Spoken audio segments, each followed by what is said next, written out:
faahfaahinno dheeraada ayaa ka soo baxaya duqayn iyo weeraro xalay ka dhacay saldhig ay al-shabaab ku leeyihiin gobolka Shabeellaha Dhexe. Yuusuf Abubakar Ibraahim ayaa faahfaahinta warkaasi eegaya. ilaa 4 qof oo ka mid ah dadka shacabka ee ku dhaqan Gamboole ayaa ku dhintay weerar xalay ciidamada sida gaarka u tababaran ee Danab oo garab ka helaya ciidamo cadaan ah ay ka fuliyeen halkaas, iyadoo sidoo kalena ay ku dhaawacmeen ilaa 3 qof oo kale, kuwaas oo dhaawacyadooda la geeyay isbitaalka weyn ee magaalada Jowhar. qof ka mid ah dadka ku dhaqan Gamboole oo diiday in magaciisa iyo codkiisa loo adeegsado warbaahinta ayaa idaacadda kulmiye u xaqiijiyay khasaaraha dadka rayidka ka soo gaaray weerarkii xalay, waxaana uu sheegay in ciidamada isgarabsanaya ay saq dhexe xalay weerar abaabulan ku qaadeen fariisimo ay dagaalamayaasha shabaabka ku lahaayeen deegaanka. waxa uu sheegay inay dhaceen dagaal toos ah oo ciidamada huwanta ay la galeen shabaabka iyo duqayn xagga cirka oo barbar socotay dagaalka. marka laga soo tago khasaaraha shacabka soo gaaray, weli waxaan si rasmi ah loo ogeyn khasaaraha kala gaaray dhinacyada dirirtu ay dhex martay, haddana dadka deegaanka waxa ay sheegayaan in shabaab khasaare badan lagu gaarsiiyey weerarkii xalay. waxaa jira sidoo kale dagaalamayaal shabaabka ka tirsanaa oo ciidamada ay nolosha ku soo wateen. shabaab waxay isaga baxeen fariisimihii ay ku lahaayeen Gamboole, iyadoo ciidamada weerarka fuliya ay la wareegeen dhammaan xarumihii shabaabku ay banneeyeen, laakiin waa berigii saaka ayay ciidamada ka soo baxeen guud ahaanba deegaanka. al-shabaab ayaa dib ugu soo laabtay sida wararkii ugu dambeeyay aanu ka helnay deegaanka ay sheegayaan. war lagu daabacay warbaahinta taageerta al-shabaab ayaa lagu sheegay inay iska difaaceen weerar xalay ciidamada isgarabsanaya ay ku soo qaadeen Gamboole. Mahadsanid Yuusuf. maamulka Galmudug ayaa digniin u diray dhalinyarada ku dhaqan deegaanada maamulkaasi oo ku aadan kufsiga. Maxamed Cabdiweli Tuuxo oo Dhuusamareeb jooga ayaa warkan inoo soo diray. iyadoo dhawaan degmada Guriceel ee gobolka Galgaduud uu ka dhacay kufsi loo geystay gabar dhalinyaro ah oo ka mid ah dadka deegaanka, ayaa madaxa xukuumadda dowlad goboleedka Galmudug Sheekh Maxamed Shaakir Cali Xasan oo shir ku qabtay gudaha magaalada Dhuusamareeb waxa uu kaga hadlay arrimaha la xiriira kufsiga ee ka dhacay deegaanada Galmudug, wuxuuna dhalinyarada deegaanada Galmudug ku sugan uga digay inay ka digtoonaadaan falalka la xiriira kufsiga, isagoona culimada diinka iyo ciidamada Galmudug faray inay dadka sidaas samaynaya ay ka wacyigeliyaan si mar dambe u dhicin in kufsi loo geysto haweenka ku sugan deegaanada Galmudug. runtii arintaasi idaacadaha iyo wararkaas aad iyo aad la isula dhex maray, waana dhacdooyin dhacay oo ka dhacay ficlan Soomaaliya meelo badan oo ka mid ah ay ka mid tahay Galmudug. waxaan leeyahay arintaasi waa arin xun, waa arin fashcar ah, waa arin aad iyo aad u liidata, waa arin qof damiir lahoo dhami uu ka gilgiilanayo. marka waxaan leenahay shacabkeena oo dhani arintaas waa inay u guntadaan sidii loo zuulin lahaa oo dadka ku fakarayana loo wacyigelin lahaa oo qalbigooda looga saari lahaa oo ilaahay cabsidiisa lagu xiri lahaa, halla waafajiyo sharciga islaamka. marka fadeexada adduunyadana waxaa haddana u sii dheer midii aakhiro. marka waxaan leenahay dhallinyaradeenna rag iyo gabdhaba waa inay ka waantoobaan qof kasta oo ku fakaraya waa inuu ka waantoomaa, iskana ilaaliyaan ciidamada iyo culimada dhammaan dadka yacni arrimahaasoo dhan la doonaya inay ka hortagaan waa inay ka hortagaan lana dagaalamaan zuuliyaanna. Sheekh Maxamed Shaakir Cali Xasan madaxa xukuumadda Galmudug ayaa hadalkiisa ku sheegay in maamulka Galmudug uu bilaabay awaamir lagu filinayo in qofkii dhiba ama kufsi ku sameeya hablaha ku sugan deegaanada Galmudug talaabo dhanka shariicada islaamka ah waafaqsan laga qaadi doono, waxaana raggii kufsiga ka geystay dhawaan degmada Guriceel ee la xukumay qaarkood la filaya in deegaanka laga masaafiriyo. Maxamed Cabdiweli Tuuxo, idaacadda Kulmiye, Dhuusamareeb. maalinta haweenka ayaa loo dabaaldegay iyadoo ay haweenka Soomaaliyeed haysato dhibaatooyin badan iyo kala qaybsanaan. Shamid Xasan Haaruun ayaa warkan ku sii faahfaahinaysa. sanad kasta maanta oo kale 8 Maarso waxaa dunida looga dabaaldegaa maalinta haweenka. sanadkan waxaa loo dabaaldegayaa iyadoo ay haweenka Soomaaliyeed ay haysato dhibaatooyin isugu jira dilalka foosha xun ee loo geysto iyo kufsi, waxaana sidoo kale u sii dheer kala qaybsanaan muuqanaysa inay ka dhex jirto haweenka bulshada matala. sanadkii la soo dhaafay waxaa dhacday tiro badan oo kufsi ah, kuwaasi oo qaarkood la sheego inaan cadaalad weli loo helin. toddobaadkii tegay waxaa muqdisho lagu qabtay shirweyne ay haweenka isugu yimaadeen loogana hadlayay arrimaha haweenka si gaara shuruuc laga dejiyey dhibaatooyinka loo geysto iyo xuquuq ay leeyihiin oo ka maqan balse shirkaasi ayaa waxaa jirta haween sheegay inaan loo dhammayn waxaana ka mid ah haweenka gudoomiyaha ururka haweenka qaranka Batuule Axmed Gaballe oo dhowr jeer warbaahinta la hadashay sidoo kale wasiirka haweenka ee Jubbaland Marwa Qamar Deeq Khaliif ayaa sheegtay in haweenka Jubbaland aan lagu casuumin shirkii Muqdisho ka dhacay ardayii maamul goboleedyada oo dhan way joogaan marka anaga ma joogno kamid ma nihin naloogama yeerin ururkii haweenka looma yeerin gobolkii looma yeerin degmadii looma yeerin haweenkii shaqeynaya looma yeerin anagana wasaarad ahaan mabana laga soo xusinba oo nalooma yeerin waxaa laga hadlayo oo meesha la iskugu yimid waa masiirka ummadda Soomaaliyeed ee haweenka ummadda Soomaaliyeed masiirkooda way dadkii lagala hadli lahaa waa isteedida ministeradooda way wararka ay heshay idaacadda kulmiye ayaa sidoo kale sheegaya in ra'iisul wasaare Xasan Cali Khayre uu xal u raadin ku sameynayo khilaafka muuqda ee haweenka bulshada matala qaarkood u dhaxeeya Aamina Xaaji Cilmi oo kamid ah dadka u dhaqdhaqaaqa arrimaha haweenka kana hadashay munaasabad lagu xusayo maalinta haweenka ee ka dhacay Muqdisho ayaa waxay sheegtay in loo baahan yahay isku duubni ay haweenku yeeshaan halkan waa isku bedel waa guddiga taagtaan baa la mushkiladeynaya dawladda waxaan ka rabnaa si gaar ah in ay u fiiriso arrimaha gabdhaha waxaan hor yaala challenge badan oo nolosha ay leedahay nolosha ayada challenge leh waxay u baahan tahay marka isku tashi in dadku ay fakaraan oo maskaxdaan ilaahayna siiyay inta saas kor loogu taagayo ayada inta loo soo laabto gadaal laga shaqeeyo war maxaan sameynaa midii banaanka tagtay ayada gadaal wuxuu soo dirtay oo reerkii masruuftay midii joogtay waa isla ognaa inta gabar maxay ayadoo ka soo wada chat number 50 jidka loo galay mid ayadoo shaah karinaysa laba wiil isku xanaaqday inta baasuuka isku fureen taariikh waa ka qoran xamar dhibbaana dhacay dhibku laakiin wuxuu u badan yahay ayada haddaan dhaawac gaarin oo ayadoo fadhida ilaahay badbaadiyo wiilkii waa loo keenay ama ninkii dhaawac ama walaalkeeda dhaawac markaas ordaysa war dalka aan kor fadhino waa qani war dalka xoolaa yaal war barwaaqaa taal war nimcaa taal war aan fakarno war aan ku shaqayno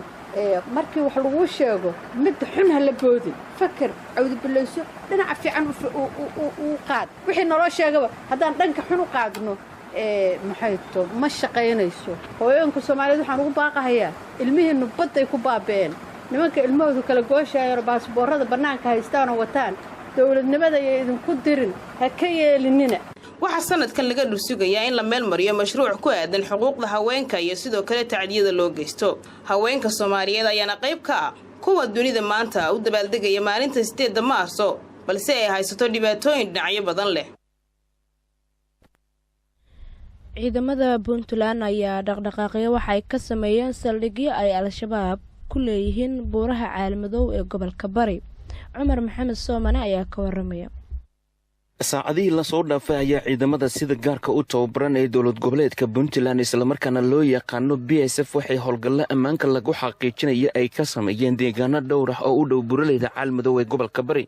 ciidamada ayaa howlgalkaasi waxay ku tageen tuulada lagu magacaabo af urur oo 2 jeer oo hore ay weerar khasaaro badan dhaliyay ay ka soo qaadeen dagaalamayaal ka tirsan al-shabaab waxaana saraakiisha howlgalka hogaaminaysa ay shaaca ka qaadeen in howlgalkaasi uu ahaa mid ammaanka lagu xaqiijinayo howlgalka kadib ayaa saraakiisha ciidamada BSF waxay kulamo la qaateen saraakiisha ciidamada Puntland ee ku sugan tuulada af urur waxaana kulamadaas ay ahaayeen kuwa diiradda lagu saarayay sidii loo qaadi lahaa tallaabooyin amniga lagu xaqiijinayo isla markaana weerarada qorshaysan lagaga hortagayo saraakiisha ma aysan sheegin faahfaahin kama aysan bixin haddii ay jiraan shakhsiyaad ay ku soo qabteen howlgallada halkaas ay ka sameeyeen dhawaan ayaa ciidamada BSF ee sida gaarka u tababaran waxay howlgallo qorshaysan ay ka fuliyeen buuraleyda Caalmadow gaar ahaan buuraleyda Warbad iyo Gabidheer waxaana ay saraakiisha ay shaaca ka qaadeen inay ka hortageen weeraro ay halkaasi doonayeen inay ka soo qaadaan dagaalamayaal ka tirsan al-shabaab Soomaalida ku nool dalka Kenya ayaa walaac ka muujiyay waxyaabaha looga hadlay kulankii dhawaan Nairobi ay ku yeesheen madaxweynayaasha Soomaaliya iyo Kenya Maslax Abuukar Xaaji ayaa warkan inoo sii ambaqaaday kadib booqashadii lama filaanka ahayd ee dhawaan ay ku soo gaareen magaalada Nairobi ra'iisul wasaaraha dalka Itoobiya Abiy Ahmed iyo madaxweynaha Jamhuuriyadda Federaalka Soomaaliya mudane Maxamed Cabdullaahi Farmaajo waxa aad u badatay hadalhaynta shacabka Soomaaliyeed ee ku aadan waxyaabaha rasmi ahaan ay ka wada hadleen dawladda Federaalka Soomaaliya iyo dawladda Kenya inkastoo dowladda federaalk Soomaaliya ay shaacisay in aan kulankaasi lagu soo hadal qaadin arrinta muranka badan uu ka taagan yahay ee badda ah ku saabsan ee u dhaxaysa Kenya iyo Soomaaliya haddana waxaa muuqanaysa in kulankaasi uu ahaa mid lagu kala tagay sida ay baahiyeen qaar ka mid ah warbaahinta dalka Kenya haddaba Soomaalida ku nool Nairobi waxa ay sheegeen in saameyn xoogan ay ku yeelatay xiisada diblomaasiyadeed ee u dhaxaysa Soomaaliya iyo Kenya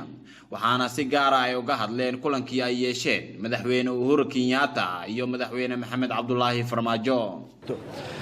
in la wada noolaado maxay ahayd labad lagu wada noolaado la heshiiyo maxay ahayd waa wax aad mar qof kasto oo Soomaali ama qof kasto bini aadan ay dano ugu jirto marka waxaan leeyahay waa soo dhaweynaynaa haddaan xaafadda Islii iyo Soomaalida ku noolnahayna aadan u soo dhaweynaynaa in la heshiiyo la isfahmo maxay ahayd aad baan waxayna kiiska maxkamadda yaalo markaan u soo laabto kiiskaas maxkamadda u jira maxkamadda go'aan ka gaaraysa laakiin dawladdu labada dawlad inay isku soo dhawaadaan oo la isfahmo hada ay dadku nabad ku wada noolaadaan oo waxaan aad u soo dhaweynayno aadna u wanaagsan run ahaantii waxaan u baahannahay miitinkii shalay ay wada qaateen madaxweynayaasha jawaabihi ka soo baxeen warbaahinta inay noo soo sheegto waan sugahaynaa waana u baahana runtii baddi maxaa lagu xaliyey safiirkaada uu maqan yahay wadahadal wixii loo galaya waan garan lahay horta safiirka in la soo celiyaa ka horayso ma garatay laakiin safiirkaaga maqanaa la gelayaa wadahadal safiirka horta in la keeno ma ka horayso haddana shacabka Soomaaliyeed muranbadeedkaas waa wax Soomaaliya leedahay sida aaminsannahay annaga in hadda gorgorta la geliyo oo khilaafkaas iyo hawlahaas lagu dabaqana waxaan raalli ka nahay maaha laakiin heshiiska labada dawladood iyo safaaradaha in la soo celiyo iyo in gacmo furan lagu wada shaqeeyo aad baan u soo dhaweynaa maadaama shacab badan oo qaxootiye shacab badan oo ganacsataa shacab badan oo siyaabo badan ku jooga dalka Kenya haddaba saameyn noocee ah ayay ku yeelatay Soomaalida ku nool Kenya xiisada siyaasadeed ee u dhaxaysa Kenya iyo Soomaaliya wallahi saameyn badan ay ku yeelanaysaa haddii haka jiro mar kasta saameyn iyo dhibaato iyo waxba ay yeelanaysaa mar kasta marka saameyntaas iyo dhibaatadeedu